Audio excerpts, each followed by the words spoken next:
Question: is a new migrant surge imminent ahead of Trump's inauguration? Border Patrol already reporting large groups of migrants showing up along the southern border. Texas Lieutenant Department of Safety Lieutenant Chris Olivarez joins me now. Lieutenant, did you intercept a group of, what was it, 150 migrants? That was just on Sunday alone, I think? Right, Stuart. Yes. So good morning. Great to be with you. So yes, we're still seeing these smaller groups, and it's been consistent at the start of the year and pretty much been happening every single day.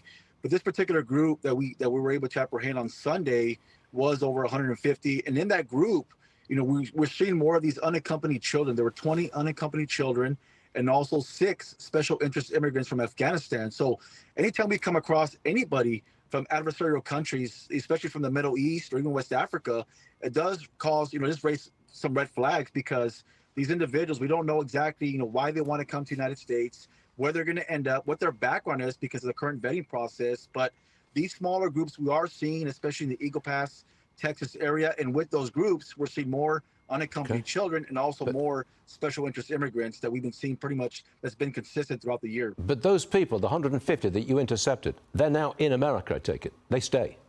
Right. Yeah. Yes. I mean, that's, that's the reality of the situation that we've been dealing with for the last 4 years, and even more so now. Before, obviously before January 20th, we're still going to be seeing these much smaller groups. We could anticipate a much larger group coming, December or January. Yep. December historically has always been the busiest month on the border. So we're not out of the clear yet. Okay. So as I mentioned, we do see these smaller groups. We apprehend them.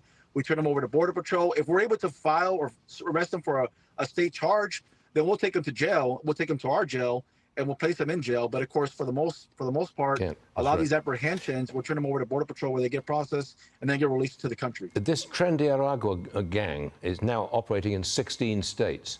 When you find out who they are in your area, are you going to arrest them? Oh, absolutely, Stuart. Governor Abbott in Texas has made it very clear. We have a zero tolerance for this gang, for this Venezuelan gang, Tren de Aragua, also known as TDA. The governor put, other efforts in place to track down TDA, designate them as a foreign terrorist organization in Texas, and also even offering a cash reward up to $5,000 for anyone that provides information that leads to the identification and arrest of TDA members in Texas. We are in a law and order state, and we will continue to track down this violent gang and arrest them and hold them accountable for their actions. What role do you think the military is going to have in these deportations?